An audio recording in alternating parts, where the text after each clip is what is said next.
happy we are that you're here. Let us know who you are, and we'll be more than happy to greet you with great warmth and hospitality. Sermon this morning a little different than sermons that are given at other times. It's a sort of a play, in one sense of the word, in 4 acts. And Carol is going to help me with the sermon by playing a little music in the interlude. So when I say something to you and then sit down, don't think that it's all over. Several stages in this play. The scripture text for a sermon entitled 4 Characters in a Love Story.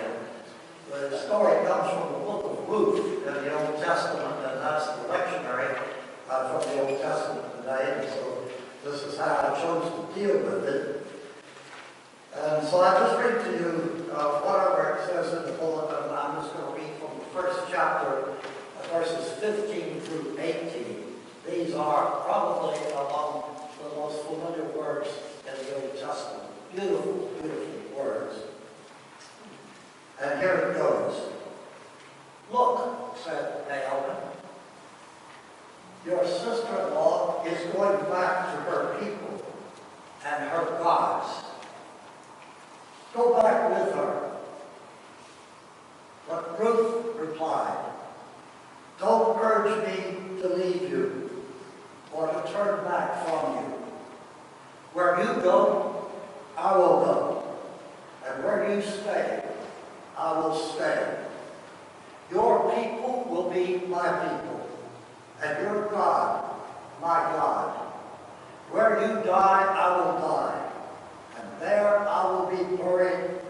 May the Lord deal with me, be it ever so severely, if anything but death separates you and me." When Naomi realized that Ruth was determined to go with her, she stopped urging her. Here ends the reading of this text of Scripture in the Old Testament. I don't know how many of you have ever started from the beginning of the Bible, book of Genesis, Exodus, Leviticus, Numbers, Deuteronomy, Joshua, Judges, and then you come to the little book of Ruth, very short book, only a few chapters in length. Many of us think of the Bible as a holy book, and it brings us peace and harmony and so on. But if you have read all of the books in the Bible leading up to the book of Ruth, you would have found that it was filled with violence of all sorts.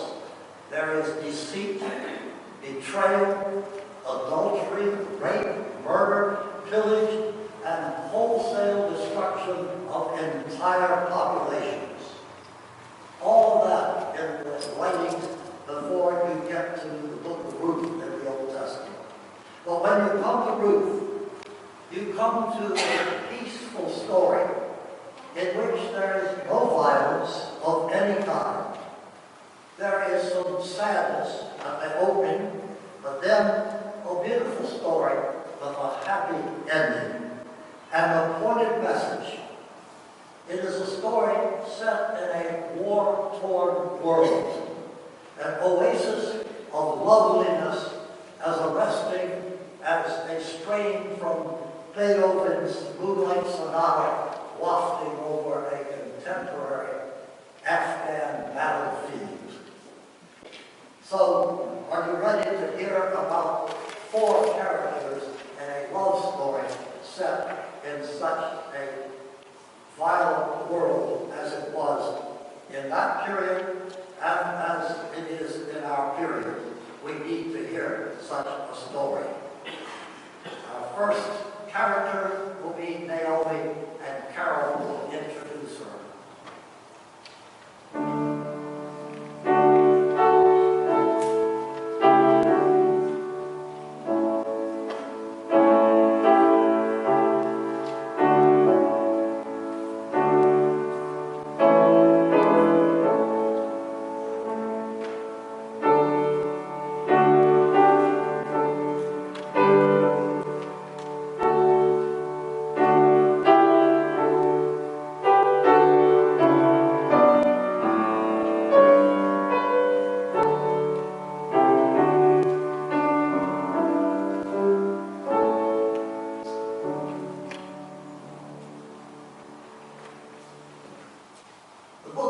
tells of Naomi, native of the little town of Bethlehem, who with her husband, his name was Elimelech, and two sons, their names were Chilion and Mahlon, and they moved from their famine-ridden country in Judea to the neighboring nation of Moab. They were in search of food. The sons, these Jewish boys, the sons married Moabite girls. But it wasn't long until tragedy struck. Ruth's husband, Elimelech, died, followed quite soon by the deaths of the two sons, Chilion and Mahlon. Left alone in a foreign country with poverty, grief, and two widowed daughters-in-law, Naomi determines to return to her own people in Bethlehem of Judea. You stay here with your own people, Naomi tells the two widows, Ruth and Orpah, her two daughters-in-law. You'll find no husbands among foreigners in my land. Stay here in Moab, she said, and get married again. One of the two, Orpah, stayed in Moab. The other went with crushed Naomi to work in the field of a rich relative of Naomi named Boaz. Now the mother-in-law, Naomi, turns matchmaker. She manages the marriage of Ruth and Boaz. Time passes, and one day Naomi clutches Ruth and Boaz's baby son to her heart. The baby was named Obed, grandfather of Israel's greatest king, David, and more importantly, the ancestor of Jesus of Nazareth. There are critics who call Naomi a schemer, self-pitying, self-seeking, egotistical for taking Ruth back from her own people in Moab to strangers in Israel. They forgot that Naomi wanted to go alone to Bethlehem. So she made a scheme. One of them must be criticized among him for scratching for her chicks.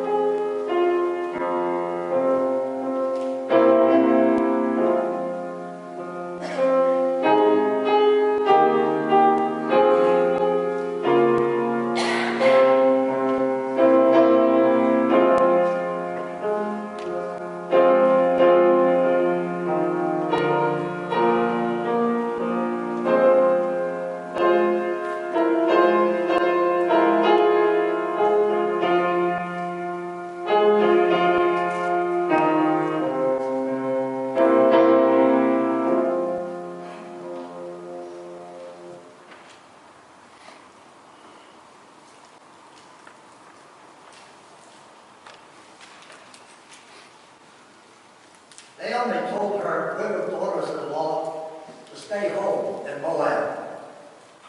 Orpah, one of the two daughters-in-law, took her mother-in-law at her word. She wept, she kissed Naomi, and even clung to her when bidden to go to her own house and to her own people. But back she went. She preferred husbands in Moab to exile in Israel with Naomi. But listen to her whole story before you pass too harsh a judgment on her for not going with Naomi as Ruth will do. Marriage was her great dream. In that day and time, to be the mother, especially the mother of a son, was and is in present-day Near East the highest honor open to an Eastern woman. This is what Orpah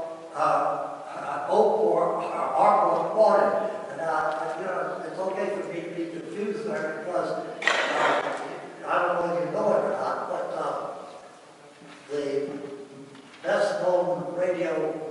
TV hostess, Oprah Winfrey. Her parents named her after Oprah, but when the registrar wrote the name down, she got the second two letters reversed, and it came up Oprah. And so they meant to name her Orpah after the lady in our story. Okay, I'll continue with my story. The name Orpah means gazelle, that is to say a swiftly moving animal, or the freshness of youth. Orpah means the freshness of youth. Where did life offer the sure path for Orpah's happiness? In a foreign land like Israel, or in her homeland? She decided that life would not be life at all, except in Moab. It was a choice of loves she had, a conflict of loyalties. It may be that Orpah chose unwisely, for she drops out of sight. We never hear from her again, while her sister-in-law Ruth is widely known and has a book in the Bible named after her.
Latin words in your text mean give us your peace.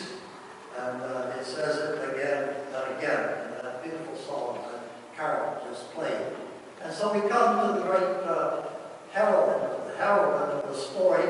Her name is Ruth. Her name means vision of loveliness, vision of beauty. It also means companion. It means friend. The different Hebrew usages of the name Ruth.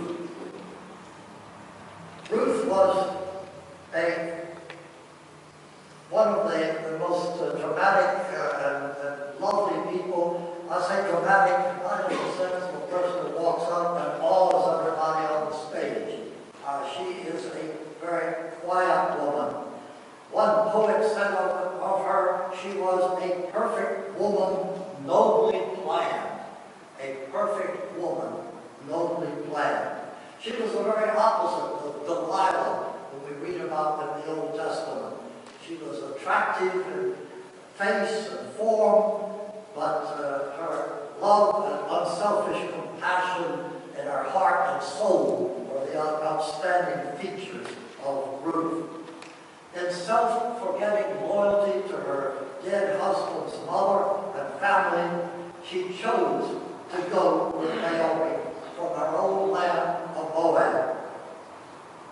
Hear the words, "Let me go with you. Wherever you go, I will go. Where you live, I will live. Your people will be my people. Your God will be my God. And wherever you die, I will die. And that is where I will be buried." No wonder these beautiful words are so often taken out of context and used as the vows of husband and wife in wedding ceremonies. For Naomi's sake, she faced racial prejudice and religious animosity. Racial prejudice because there was the same kind of hatred between the children of Israel and the Moabites as there were between the children of Israel and the Samaritans. But Ruth overcame racial prejudice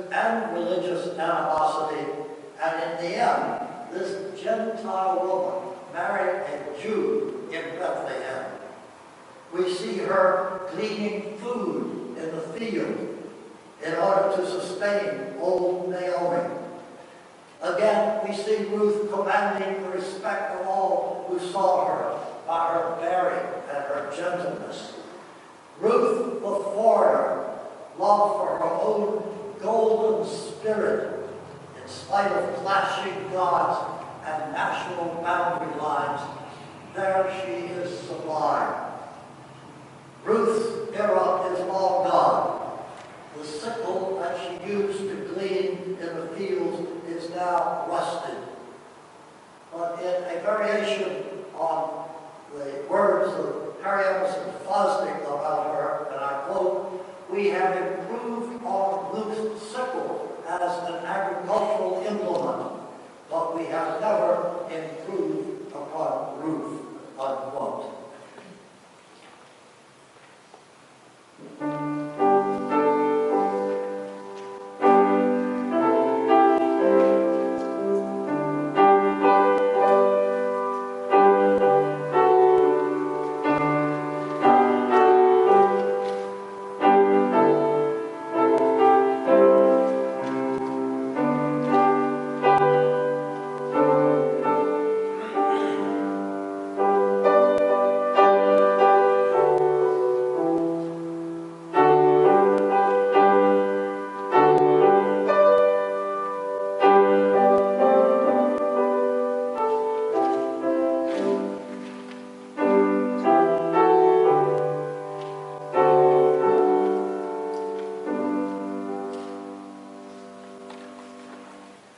If all men were like Boaz, the kingdom of God would come tomorrow. He was a man, wealthy, jovial, masculine, hardworking, smart, compassionate. He had no use for little man-made creeds. He didn't care for tags of blood and ritual. None of this was the kind of thing that interested him.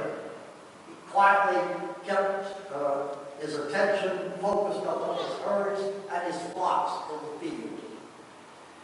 He married Ruth the Moabitess, thereby cutting clean across the thinking of his age and stepping out well ahead of it. Here is the bold marriage of a Gentile and a Jew, a prophecy, in fact, of a day when under a descendant of Boaz, namely Jesus of Nazareth, it was said many would come from east and the west and sit down with Abraham and Isaac and Jacob in the kingdom of heaven.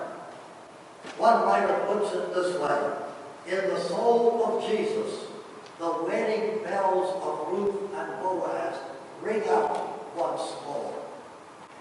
Anyone who thinks the book of Ruth is just a quiet little pastoral idyll misses the point.